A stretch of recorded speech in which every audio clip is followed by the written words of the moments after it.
Boa noite, ao vivo para todo o Brasil, conforme tínhamos combinado. Hoje estou me sentindo engraçadinho, mais do que a minha esposa aqui na minha frente fazendo palhaçada pra mim. E é com esse espírito engraçadinho, esse engraçadinho Way of Life, que nós vamos começar a nossa derradeira live sobre libido, perguntas e respostas.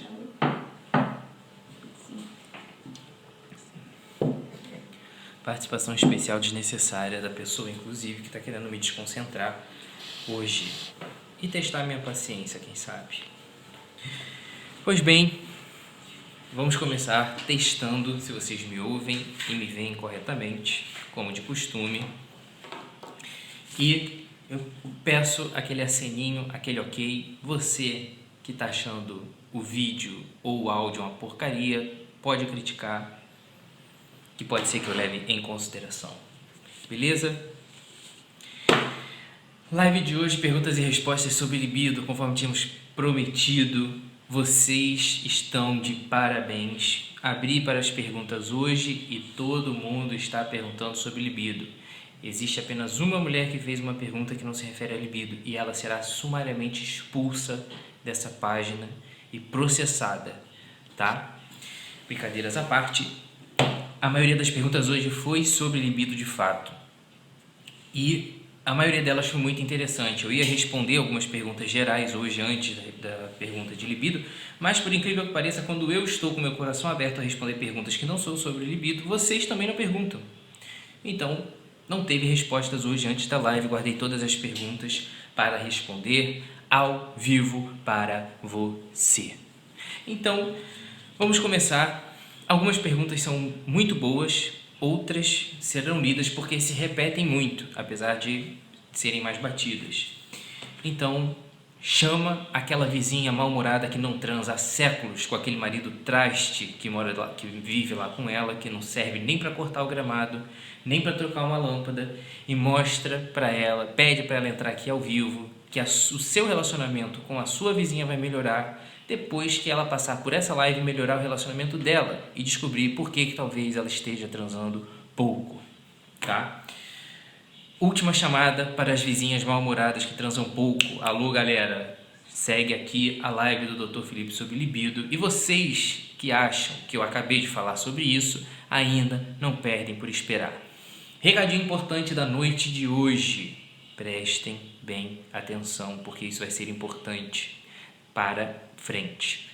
Nós já estamos com o nosso pacotão de lives sobre saúde da mulher disponível para que você possa baixar lá na minha bio.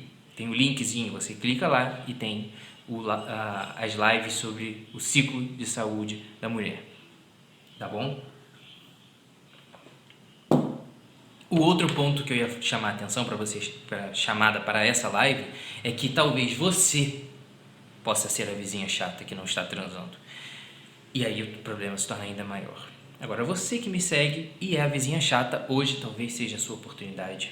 Vizinha chata por questões sexuais, porque existem outros problemas que tornam os vizinhos chatos e esses problemas eu não vou conseguir resolver.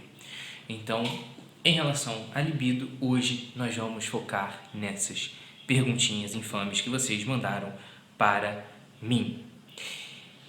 Não esqueçam de baixar depois, ao final dessa live, esse nosso pacote de lives em que nós falamos sobre SOP, endometriose, libido e síndrome pré-menstrual, que também transformam as vizinhas em pessoas agressivas, por vezes. E você que acha que eu já terminei esse assunto, não perde por esperar semana que vem. Quer saber como, onde, com quem e por que? Teremos uma convidada especial para falar sobre esse assunto. Então, você não perde por esperar, tá? Aliás, tem muita coisa que você não perde por esperar. Se você acha que nós já estamos em ritmo de final de ano e paramos de trabalhar, a senhora está enganada, tá? Então, seguimos para as perguntas, porque já se passaram 6 minutos em que eu estou falando apenas coisas que não são da live. Primeira pergunta, e essa se repete várias vezes, tá? Em diferentes momentos da gestação, em diferentes níveis, mas essa pergunta talvez tenha sido a mais comum que eu recebi nessa caixinha de perguntas que eu abri, tá bom? Você que quer saber o que vem por aí até o final do ano, pergunta aqui nos comentários o que vem por aí, Dr. Felipe Duarte, ou o que vem por aí, ou quero saber. Talvez, quem sabe, no final dessa live eu fale alguma coisa, ou essa semana, ou quem sabe não fale nada. Então fica a seu critério, mas pelo menos você tentou. Beleza? Nossa primeira pergunta. 6 semanas de gestação. Separei aqui porque se eu abro o Instagram, ele bagunça a ordem das minhas perguntas todas e me atrapalha, tá? 6 semanas de gestação, parece que minha libido não existe. Carinha com a mãozinha assim pra cima. E depois com a mãozinha na testa. Bom, a gestação é de fato um momento em que existe uma variação hormonal que na verdade não é uma variação, né? Mas uma estabilidade, uma elevação dos níveis de progesterona ali mantidos, e isso perturba muito, né, a sexualidade, né, a libido em si, tá? Além disso, né, isso tem relação com muitas perguntas que vêm aqui pela frente, mas toda vez que a gente fala de gestação, nós temos que entender que existe uma questão hormonal importante que influencia nesse caso, tá? Na libido, obviamente, mas existe também uma questão que tem muito a ver com a nossa cultura, porque as mulheres se sentem muito inseguras para ter relação na gestação. Muitas vezes porque a relação sexual na gestante provoca sangramentos. Porque o colo do útero da grávida é muito friável, ou seja, ele sangra fácil, é um tecido muito frágil. Aquele lugarzinho onde você raspa lá para colher o preventivo, com a espátula e com a escovinha, às vezes quando você colhe o preventivo, eu sempre aviso para as minhas pacientes que elas podem ter sangramento no dia da coleta do preventivo. Porque aquela área externa ali tem uns vasinhos sanguíneos que rompem muito fácil. Na gestação, isso fica ainda mais vulnerável de romper esses vasos. E, eventualmente, durante a relação na gestação pode ocorrer um sangramento depois, e as mulheres associam isso ao medo de abortar. Esses sangramentos são de fora, são da mãe, não são do bebê. Então, eles não têm potencial de repercussão na gravidez. Óbvio que o sangramento após a relação nem sempre é isso, mas as mulheres fazem essa associação muitas vezes e ficam com medo de ter relação na gestação. Então isso já é um outro fator, o medo, que faz com que elas tenham menos vontade.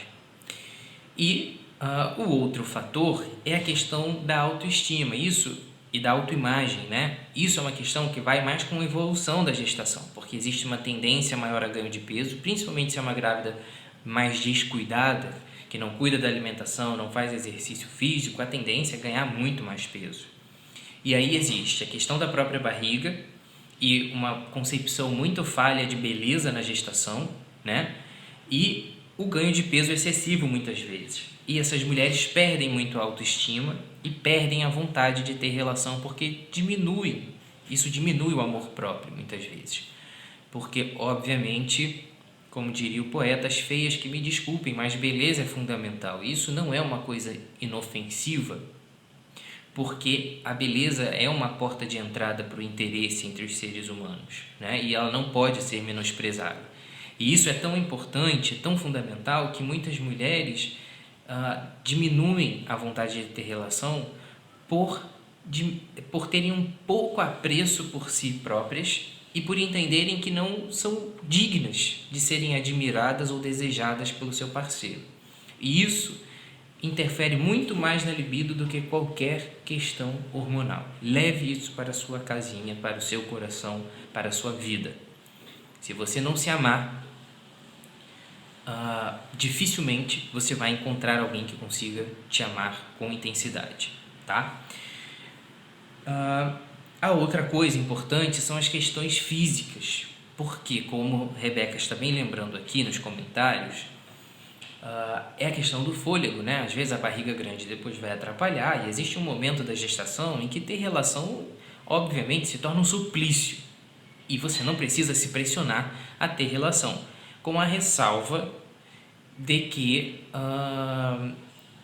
se você deseja entrar em trabalho de parto, namorar no final da gestação é um ótimo modelo de estímulo do parto, um ótimo modo de estímulo do parto, Beleza? Então fica aí esse conjunto, né, de questões relacionadas à libido durante a gestação, tá? 8 anos de casada, não ando com vontade de namorar, tenho 27 anos. Pois bem, essa é uma questão muito importante de um ponto-chave que eu abordei na live com a Larissa, que é a questão do relacionamento que esfria ao longo do tempo. Isso aqui, veja bem, nós não estamos falando de questões hormonais até aqui. Uma mulher de 25 anos está com seu ciclo menstrual em pleno funcionamento, sem nenhum, a princípio, sem nenhum problema físico, né, orgânico em si. E o que está repercutindo provavelmente nessa questão do relacionamento, né? 8 anos de casada. Muito provavelmente essa é uma questão do desgaste com o tempo, a monotonia, a repetição. Eu falei para vocês, e cito novamente esse estudo aqui, que avaliou casais de namorados, de parceiros sexuais, né, ao longo dos anos, em relacionamentos estáveis. E foi perguntado para o homem e para a mulher separadamente, qual era a importância da relação sexual no casamento, na relação. E as mulheres e os homens que estavam em relacionamentos longos deram respostas totalmente opostas. As mulheres valorizavam mais com o passar do tempo. Quanto mais tempo de relacionamento elas tinham, mais elas valorizavam as demonstrações diversas de afeto e menos valorizavam o peso da relação sexual na vida conjugal. Enquanto que os homens mantinham o mesmo interesse e o mesmo pensamento de necessidade de uma vida sexual ativa e menosprezavam as demonstrações de afeto diferentes.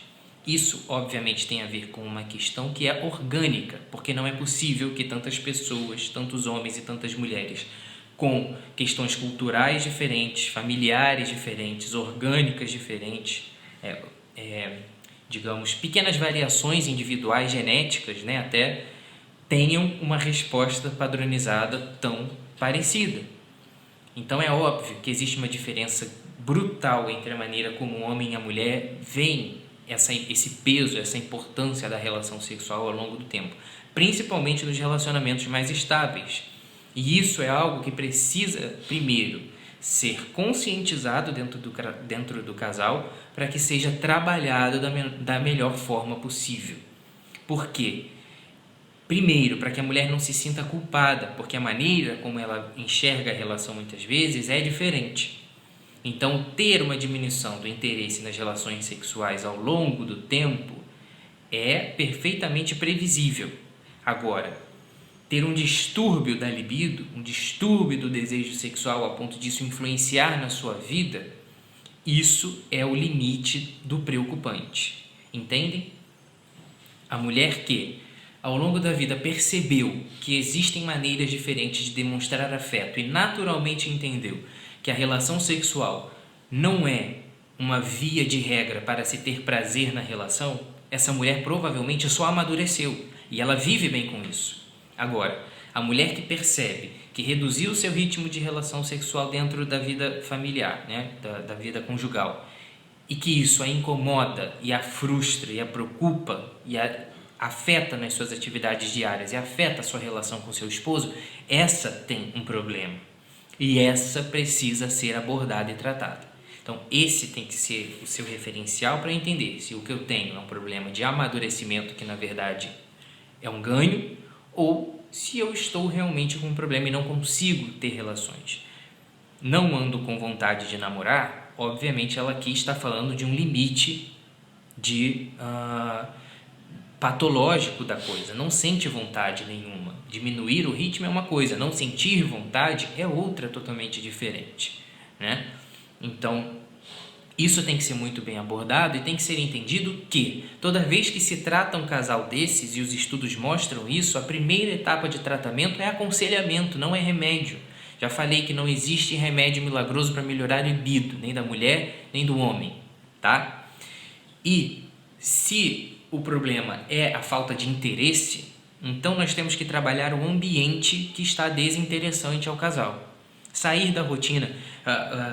É engraçado isso, mas quando você vai ler na literatura médica, a recomendação é essa: sair da rotina, tornar o ambiente conjugal mais romântico, trabalhar o imprevisto, sair do ambiente de casa, ter um tempo para si, porque as questões familiares interferem muito.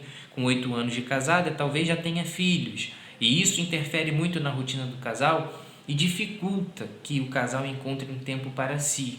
É a criança que está chorando do outro lado, não pode fazer barulho, não pode recorrer a certas fantasias, porque tem medo, né? Essa questão cultural também, como é que uma mãe de família, um pai de família vão fazer certas coisas que podem parecer fantasiosas e bobagens, isso é coisa de jovem, de adolescente, mas não. Esse sair da rotina, esse variar, às vezes sair do ambiente da própria casa, fazer uma rotina de ter um jantar romântico, né? Isso tudo pode ajudar. Não custa nada lembrar aqui também que eu sempre falo aqui dos métodos naturais e valorizo muito os métodos naturais por uma questão muito mais ampla do que viver uma vida livre de hormônios. Já falei isso aqui 500 vezes, né?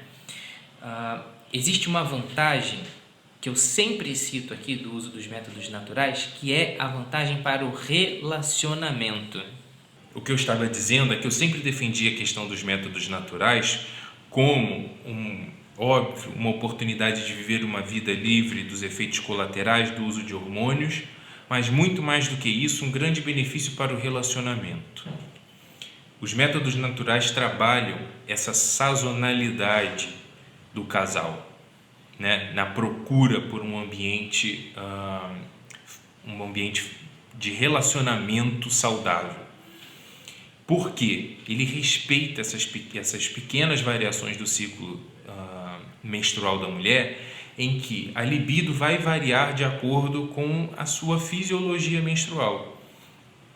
Então, quem usa os métodos naturais, por exemplo, sabe do que eu estou falando, porque identifica as suas fases do ciclo, em que ali no período perimenstrual está um pouquinho mais na TPM às vezes, ou está num período mais introspectivo e mais desanimado, mas percebe que durante o período periovulatório existe um aumento da libido, que esse momento pode ser aproveitado como uma fase. Quem vive essa variação mensal, essa variação diária, na verdade, do ciclo menstrual, entende que existem momentos em que o afastamento, entre aspas, do casal, no sentido sexual, é maior e que isso se reaproxima em um determinado momento. E isso é muito usado por alguns casais e meio que essa linguagem de relacionamento vai se aprimorando tanto com essa percepção de que a mulher passa por fases, enquanto o homem geralmente quer o tempo todo, que muitos casais criam uma maneira da mulher demonstrar que está num período mais aberto a ter relações, seja porque ela está com a sua libido aumentada ali próxima do período ovulatório, ou seja porque ela está se sentindo mais segura, porque naquele momento ela está querendo espaçar a gestação e está fora do período de risco de engravidar. E geralmente os casais criam muitos casais fazem esse combinado meio subliminar ali de que a mulher, quando ela está com mais vontade de ter relação, ou mais tranquila para ter relação, ela cria uma coisa diferente em casa, prepara um jantar diferente, se veste de uma maneira diferente ou sugere que eles saiam. A mulher que usa anticoncepcional não se preocupa com essas questões, porque ela está sempre disposta ao acaso. E isso é uma perda dessa oportunidade de se criar uma linguagem de compreensão do momento do outro. Entendem o que eu estou falando? Então, o uso dos métodos naturais é muito mais do que uma questão hormonal, mas é uma questão de formação da pessoa, de formação de afetividade, de formação mesmo dessa afetividade do casal, de interação do casal, de cumplicidade, de fidelidade, de exercício da espera, tá? E, obviamente, isso é saudável e isso transborda para todos os aspectos da vida matrimonial, beleza? Outra dúvida, essa sequência de perguntas de vocês hoje está muito boa, eu botei isso nos stories, né? Quando estou ovulando, quero todo dia e toda hora e o marido não, mãozinha na testa. Fazer o quê? Bom, a primeira coisa é o exercício do diálogo, né? A segunda coisa que pode ajudar é essa questão que eu falei, de você criar, né, toda uma simbologia dentro da sua vida matrimonial para mostrar para o marido que aquele é um momento especial, que aquele é um momento que você está mais aberta a ter relações e que tentar trabalhar primeiro a construção da sua imagem para ele. Entre aspas, se você tem um desejo, uma fase de desejo aumentada e você quer transmitir isso para ele, comece trabalhando a sua imagem, né? Não espere uma resposta do outro sem que você faça também a sua parte, né? Não adianta ficar subindo pelas paredes e às vezes falar uma gracinha fora de hora, porque isso talvez não desperte o interesse, mas pode ser interessante construir uma imagem que seja mais instigante ou mais deslumbrante para o homem, né? Para que ele sinta também esse interesse e se sinta de alguma forma provocado. Agora, é óbvio que além dessas linguagens corporais às quais a gente pode recorrer para despertar o interesse do outro quando ele está aparentemente com o interesse diminuído, é importante verificar também se o parceiro não está passando por uma série de problemas que podem estar interferindo também na sua vida sexual. E por isso o diálogo é muito importante, né? Essa interação é muito importante, essa troca de experiências é muito importante. Então, você tem que talvez abordar esses dois pontos. Primeiro, pensar qual é a imagem que você está fazendo e passando para o seu esposo, né? De despertar interesse, despertar essa vontade de dar segurança a ele. Outra coisa se o seu marido identifica o período fértil junto com você, ele não está na mesma vibe de querer ter filhos, talvez ele não esteja tendo relações porque ele está se sentindo inseguro. E aí isso é um outro problema muito grande que interfere no casal e vocês vão ter que conversar para chegar num consenso, né? E aí a abordagem já é completamente diferente. E, obviamente, se isso for um problema de ereção, que ele esteja fugindo disso, da relação, porque não quer abordar esse quadro, porque o homem culturalmente tem muito essa questão da sua virilidade como um aspecto, né, da sua força, da sua masculinidade de uma maneira geral, confrontar esse problema para o homem às vezes é muito difícil e muitas vezes ele vai precisar de ajuda médica também. Então, ser atenciosa com seu esposo é fundamental nesse momento e abrir o jogo. Não adianta ficar cada um isolado num canto, os dois insatisfeitos e a coisa não fluir dentro de casa. Então você tem que dar esse espaço de abertura para ele, fazer ele perceber que você quer, né? E que ele pode querer também. E que se ele não quer tanto, isso pode ser um problema. Se ele não quer nunca, né? Isso pode ser um problema. Falta de lubrificação está diretamente ligada à falta de desejo ou pode ser hormonal? O que acontece, né? Essa questão da libido, como eu já falei aqui, existe muito esse preconceito das pessoas de entender que a questão da libido é meramente hormonal. É claro que pode haver uma questão hormonal, principalmente se você usa anticoncepcional, ele tende a diminuir a libido, ressecar a vagina, causar uma atrofia vaginal e diminuir a sua lubrificação. É nítida a diferença que muitas mulheres sentem quando suspendem o anticoncepcional, porque a vagina fica muitas vezes atrofiada, o tipo de lubrificação muda, o muco cervical muda e essas mulheres tendem a se sentir mais ressecadas e terem um grande desconforto na relação.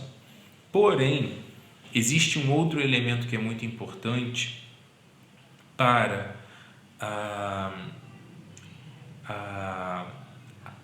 a excitação feminina, e isso se traduz fisicamente numa lubrificação aumentada, é uma das respostas dentro desse ciclo sexual, né, da excitação, o aumento da lubrificação,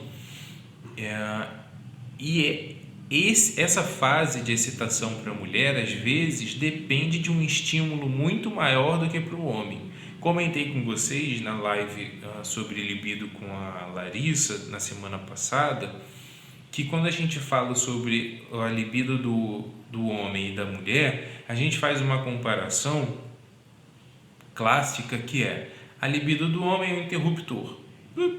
O homem viu alguma coisa e é uma coisa muito visual, né? O homem vê alguma coisa, aquilo já serve como um estímulo, já está ali cheio de vontade. Ouve alguma coisa, já está ali com vontade. A mulher não é bem assim. Enquanto a libido do homem é esse interruptor que liga e desliga, a libido feminina é como se fosse um painel de controle de um avião. Para vocês terem uma noção dessa complexidade, do quanto é diferente, né?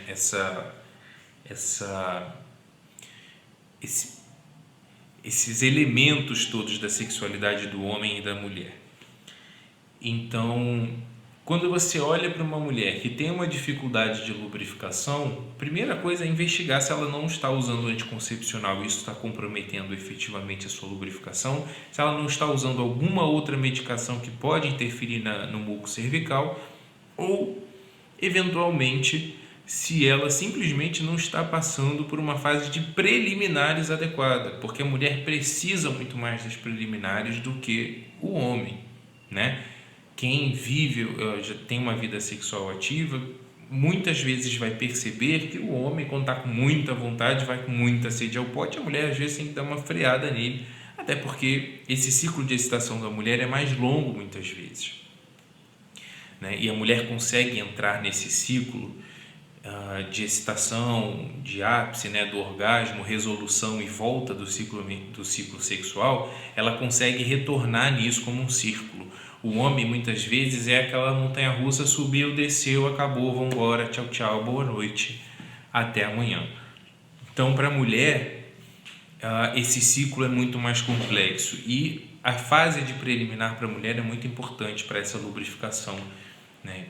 E relaxar é muito importante também, porque muitas vezes, quando essa interação do homem com a mulher não está muito legal, ele não respeita muito esse tempo e a relação sem lubrificação acaba sendo desconfortável para a mulher e ela já entra na relação com essa iminência de desconforto e aí a coisa trava ainda mais, né? Então, lubrificação, primeiro tentar investir nas preliminares e segundo, você pode recorrer também se você tem essa dificuldade, mas se sente excitada na relação e ainda assim sente que a sua lubrificação é pouca, primeiro você recorra a uma ajuda médica, mas também já de início você pode recorrer aos lubrificantes, né? Tem lubrificante hoje à base de água que é super tranquilo de usar, não tem nenhuma contraindicação, não tem potencial de alergia, não vai ficar comprando esses negócios com gosto de chocolate, gosto de melancia, gosto de não sei o quê, porque às vezes você tem alergia a algum composto da fórmula e principalmente se você está tentando engravidar, o mais seguro é você usar esses lubrificantes à base de água, porque eles têm substâncias que não interferem a princípio na motilidade do espermatozoide, tá? E na vitalidade do espermatozoide. Então cuidado, que às vezes começa inventando esses negócios que deixa ardendo, que deixa não sei o quê, começa com uma noite de sexo fora da rotina e vai terminar na emergência do hospital com as pequenas partes lá, os países de baixo, pegando fogo, cheio de alergia e a coisa não fica bem. Então, tomem cuidado, né? Porque se você vai usar alguma coisa diferente, lembre-se de pesquisar se você pode ter alguma alergia ao composto da fórmula.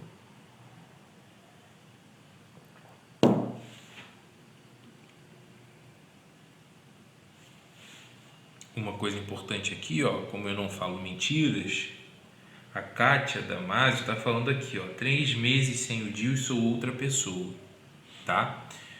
O DIU realmente pode interferir nessa questão da lubrificação vaginal, por alterar o muco cervical consideravelmente, além de todos os outros problemas que já conversamos por aqui, tá? Algumas mulheres questionam aqui, como essa seguidora que colocou, por que a libido aumenta antes da menstruação. Isso é uma coisa que é muito variável de fato, né? Como eu disse, o corpo da mulher não é uma máquina, como de qualquer ser humano. Então, de fato, tem mulheres que sentem um aumento da libido no período perimenstrual e, de fato, não há nenhum problema em isso acontecer, né? Que bom, você foi premiada e fica a rosa fogosa durante todo o período do ciclo menstrual. Isso não te afeta. Então, aproveita e curte, não tem nenhum problema. Isso não quer dizer que o seu ciclo menstrual está desregulado, mas é porque também existe muitas vezes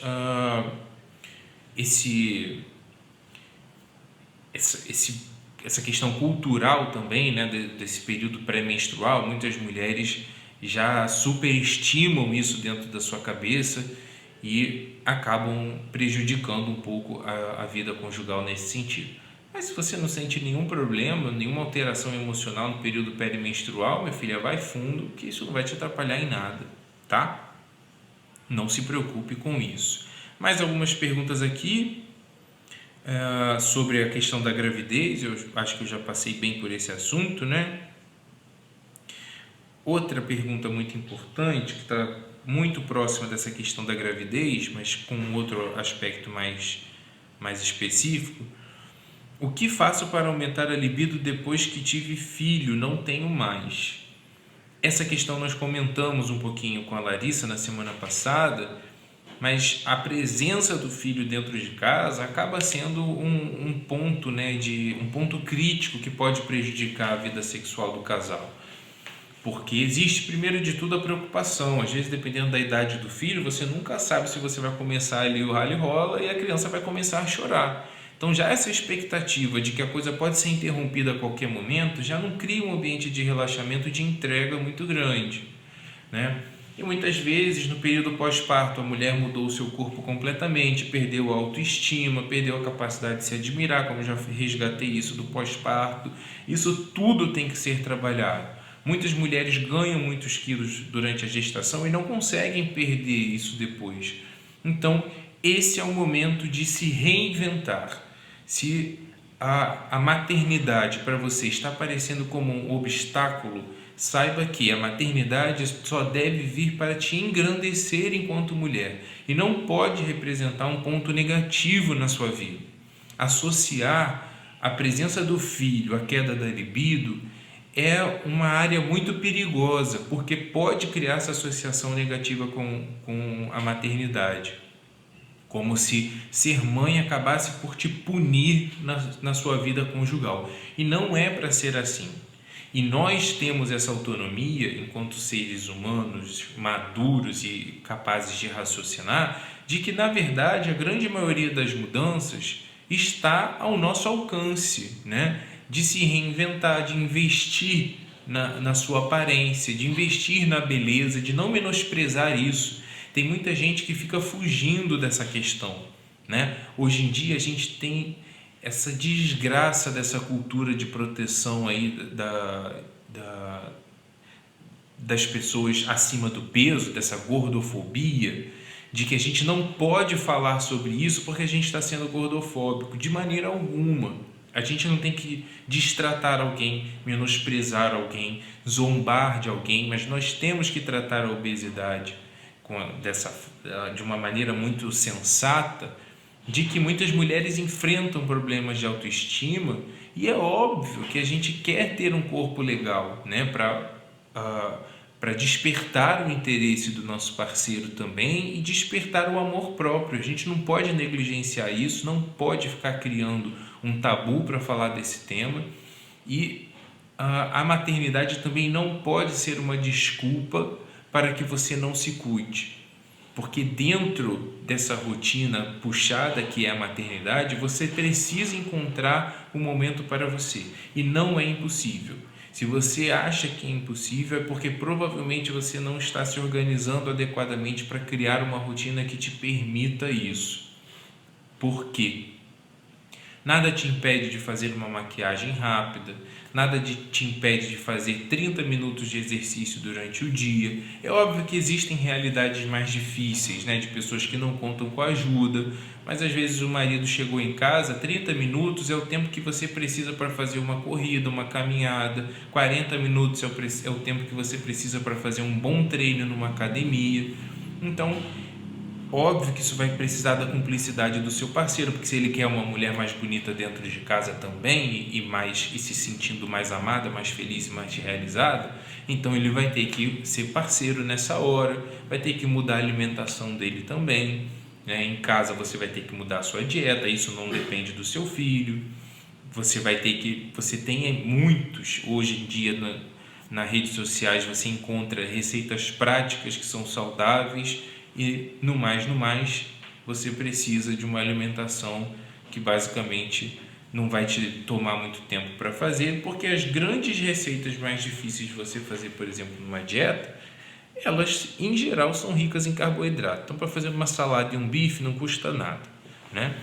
Mas já estamos nos prolongando demais nesse assunto até, mas é para entender que essa questão da maternidade e da libido é muito mais complexa do que falar assim, não, porque os hormônios depois do parto ficam muito mexidos e aí atrapalha mesmo. Às vezes, na grande maioria das vezes, não é só isso. E independente da situação, você precisa saber que, se for uma questão hormonal, ela vai passar. Se todo esse resto que eu falei está ok e você sente uma diminuição da libido natural do pós-parto por questões hormonais, por atrofia vaginal, que também acontece, a relação é mais desconfortável, a vagina fica mais ressecada, enquanto você amamenta isso também pode acontecer, e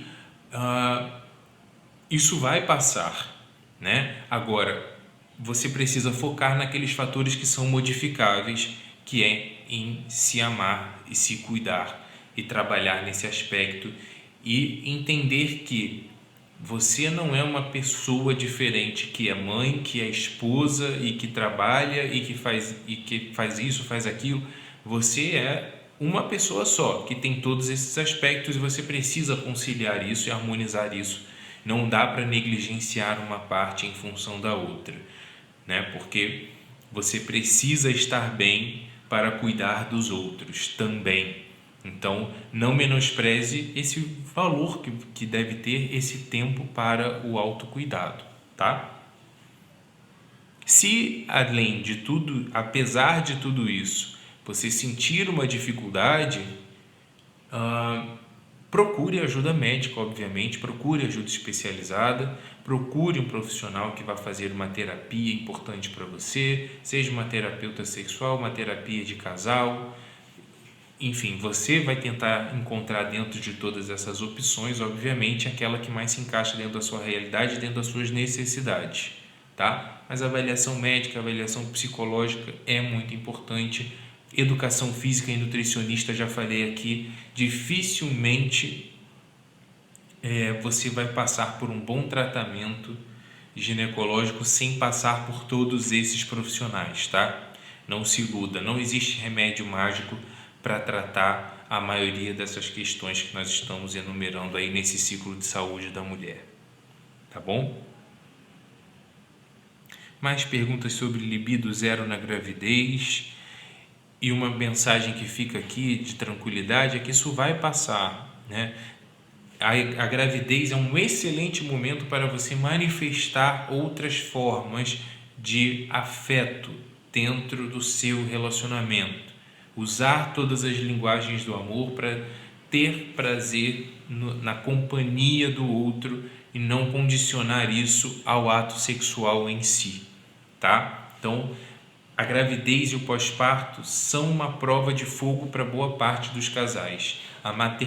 a maternidade, de uma forma geral, é uma prova de fogo para boa parte dos casais. E se você já usa método natural antes de engravidar, eu vou te dizer que você está anos-luz à frente de qualquer mulher que não usa.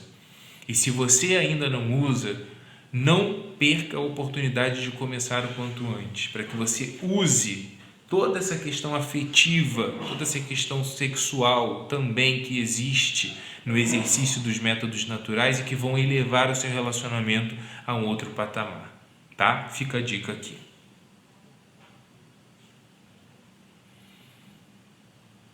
Casada há 10 anos, como faz para ter a libido novamente? Aqui uma outra seguidora botou: casei virgem com foguinho, 4 anos de casada, o gelinho. Tentante, SOP, sem libido, só faço quando o esposo procura. O que fazer? Já conversamos sobre todos esses aspectos aqui, né? É claro que existem muitos fatores que interferem, mas eu selecionei essa pergunta porque a SOP, como nós já tratamos lá na nossa live, a SOP, existe uma correlação entre a SOP e um distúrbio da libido também. Não se sabe ao certo porquê, mas existe uma desregulação de todo o metabolismo nas mulheres que têm SOP, não só essa questão da resistência à insulina, né, mas toda uma questão metabólica desregulada, e alguns estudos mostram essa associação entre síndrome dos ovários policísticos e disfunção da libido, mesmo naquelas mulheres que não têm problemas de peso, porque muitas mulheres que têm SOP são acima do peso e poderia-se fazer essa associação, que essas mulheres têm um problema de autoimagem e têm uma diminuição do interesse na relação, mas mesmo as mulheres que não têm problema com peso e têm SOP, essas mulheres continuam com uma associação maior com disfunção da libido. Não se sabe por quê, mas como eu disse para vocês, esse painel de controle extremamente complexo que rege a libido feminina, ela não é totalmente compreendida ainda. E se você for pensar, essas mulheres com SOP geralmente têm uma atividade androgênica aumentada.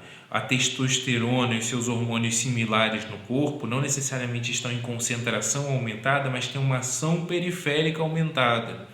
Teoricamente, a gente espera que essas mulheres que estão bombando de testosterona, com acne, com pelos aumentados no corpo, com queda de cabelo, também tenham um aumento do apetite sexual, digamos assim. E isso não acontece, não é verdade.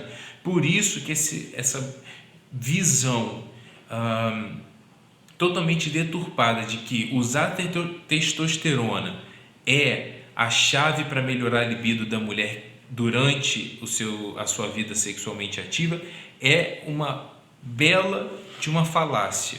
E não tem nenhum estudo comprovando isso. Tem muita gente passando testosterona de rotina para a mulher para melhorar a vida sexual, sem qualquer comprovação de que isso vai melhorar e sem nenhum estudo de segurança disponível na literatura mostrando quais são os efeitos a longo prazo para uma mulher que menstrua de fazer testosterona exógena, usar testosterona, creme ou comprimido, o que for, tá?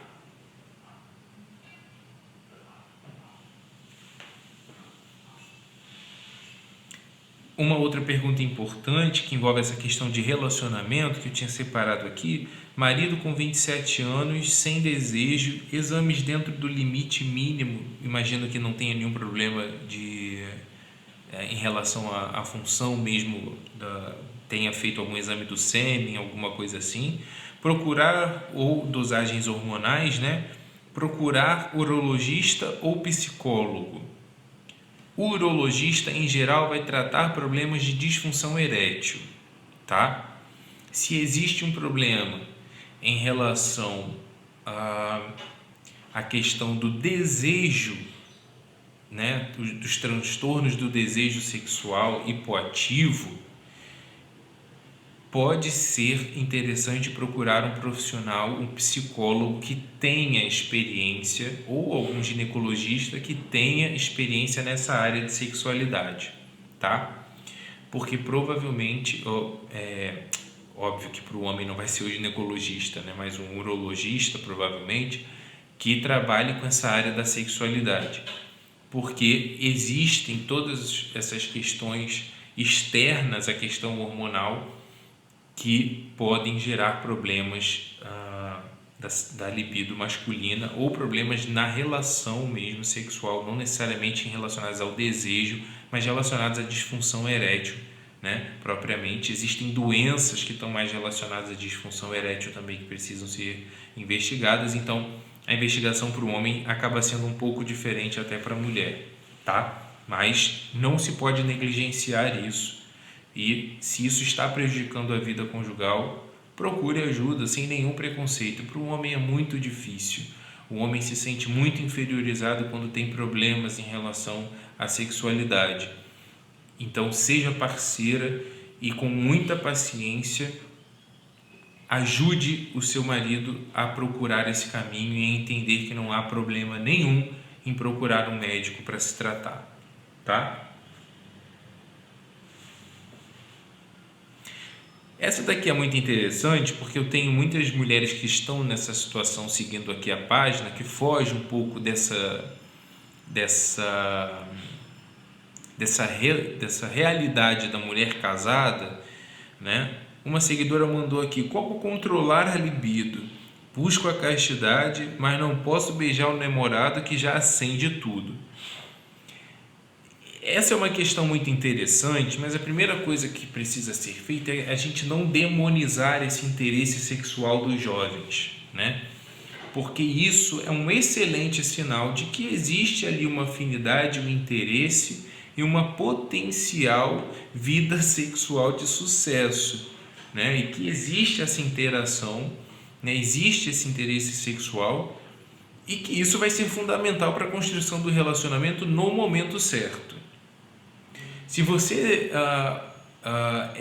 vive essa realidade de viver a castidade e quer, né, administrar isso da melhor forma, não existe mistério, é o jejum, é a oração e encontrar já no relacionamento, no namoro, as outras vias de demonstração de afeto, de demonstração de amor, para que você não se prenda a essa obrigatoriedade de uma relação sexual para ter prazer a dois, né? E quando nenhum desses pensamentos e nenhum desses exercícios forem suficientes, recorra ao banho frio, recorra a expulsar o seu namorado de casa, recorra a falar para ele enquanto a coisa está pegando fogo, pensa numa galinha morta atropelada no meio da rua, ou pensa na sua avó de calcinha, e aí isso provavelmente vai dar uma esfriada. Tem essas táticas de guerrilha que você pode fazer com o seu namorado,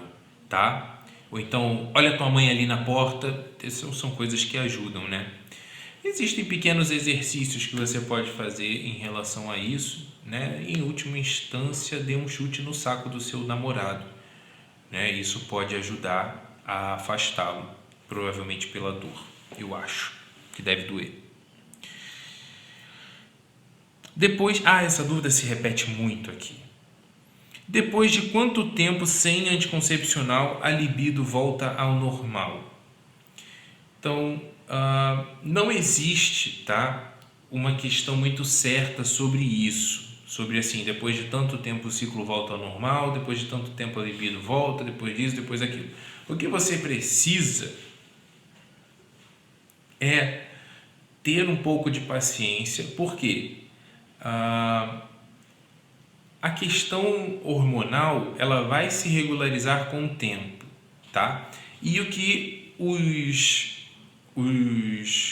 os estudos mostram na literatura é que existe uma previsão de retorno à normalidade do ciclo menstrual em si, quando você para um anticoncepcional, que é de até 3 meses, apesar de que a maioria das mulheres com 1 mês retorna o ciclo menstrual normal.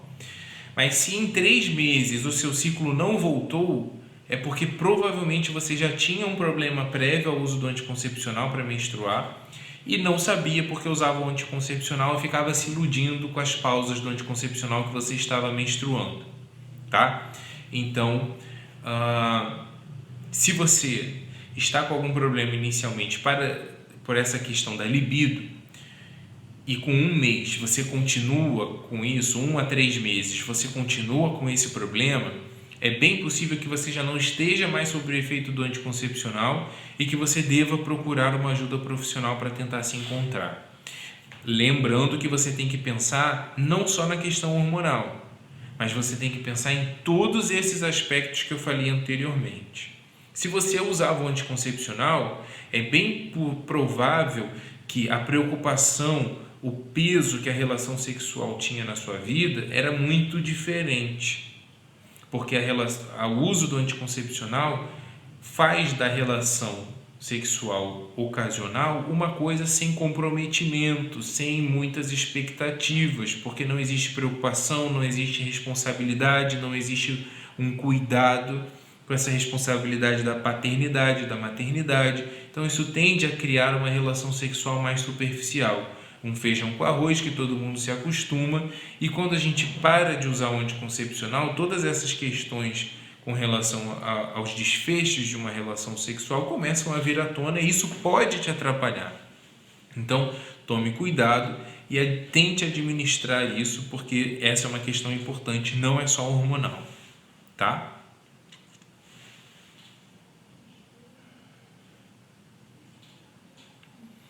Temos aqui mais algumas perguntas interessantes. Uma pergunta que se repetiu muito aqui é em relação à suplementação. 2 perguntas que eu vou separar aqui para o nosso final.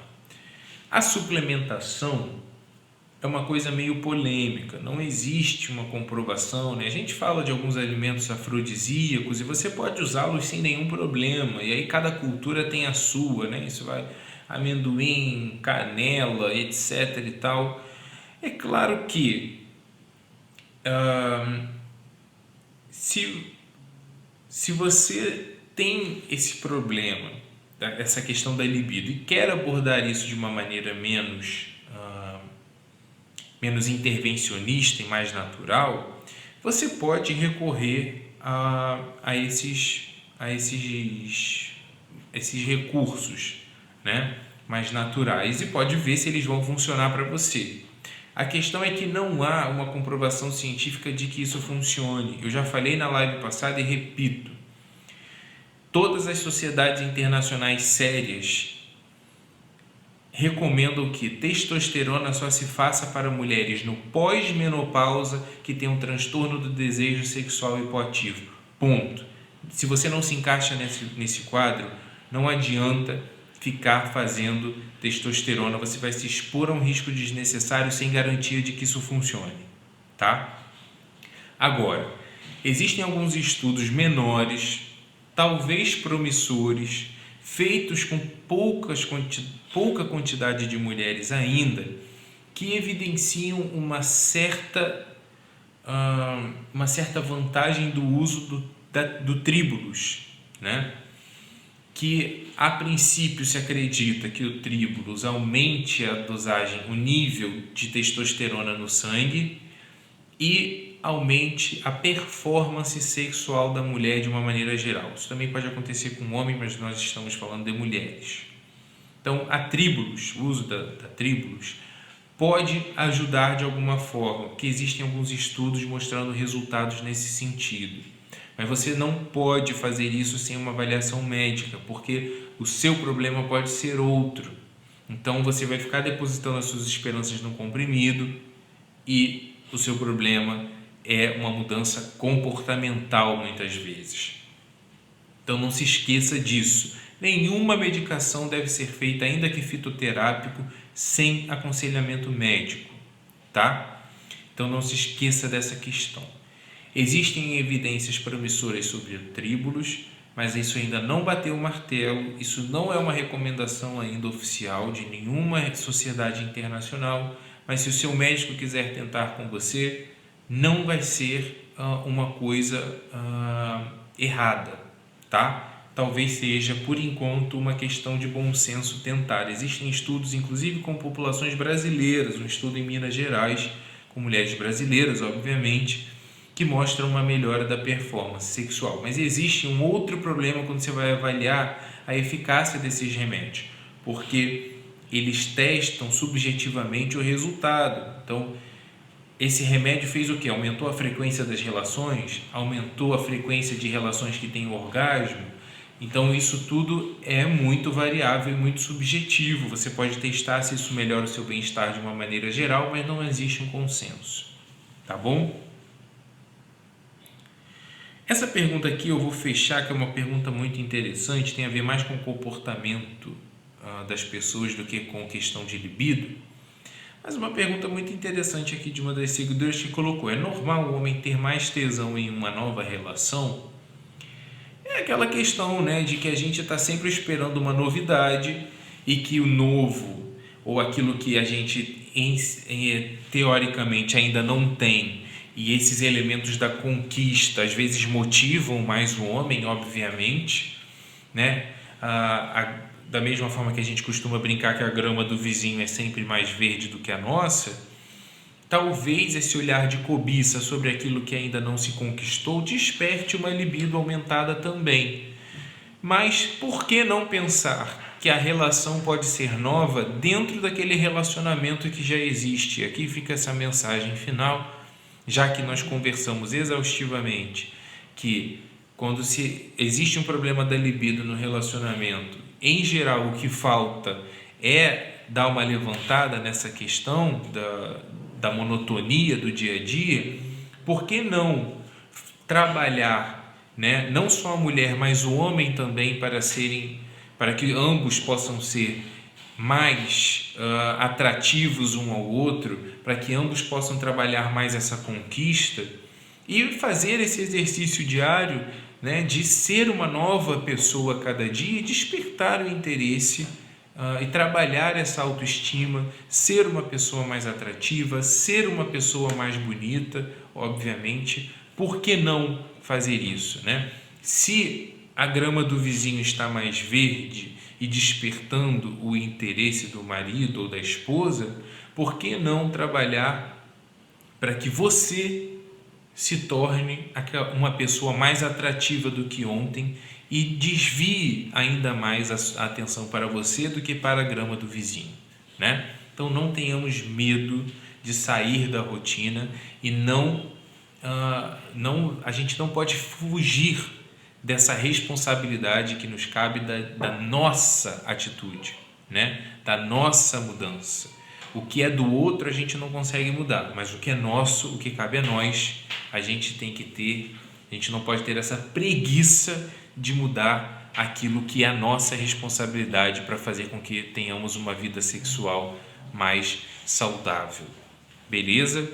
Então fica aqui o meu muito obrigado mais uma vez para essa live maravilhosa, esse momento de interação que tivemos, com algumas piadolas, mas também com muita informação e muita troca com as nossas seguidoras, como sempre são vocês que fazem essa página acontecer, tá? Não se esqueça que recadinhos finais que eu falei lá no começo, estou relembrando hoje, agora, no final também. Vocês que acham que eu encerrei esse assunto, não perdem por esperar, temos convidada especial semana que vem, para falar ainda sobre isso, com uma abordagem mais multidisciplinar. Quem viver, verá. E vocês que estavam pedindo para que eu falasse o que é que está vindo por aí, eu não vou falar, porque nós teremos um momento especial para falar sobre isso. E você que acha que o ano acabou, ele não acabou, tá? E vou deixar aqui o meu último protesto, já que o que está vindo por aí, Júlia Albuquerque, você vai saber se continuar acompanhando essa página e vai ter o dia, a hora e o local em que eu vou anunciar. Vocês não perdem por esperar. O clamor do povo nessa página será ouvido. Essa é a dica que eu posso dar, tá? E vou deixar aqui o meu protesto final, porque o mundo inteiro já está botando música nos stories e o Dr. Felipe Duarte ainda não consegue botar, tá? Porque cadê o STF nessas horas? Porque para tirar bandido da cadeia, o STF se mobiliza. Mas para me ajudar a ter música aqui nos meus stories, não ajuda não, entendeu? Isso tem que ser falado, fica aqui o meu protesto. Boa noite para todo mundo, tá? E eu quero saber por que da página do Dr. Felipe Duarte não pode fazer música nos stories ainda. Todo mundo já pode. Tô bolado. Tchau.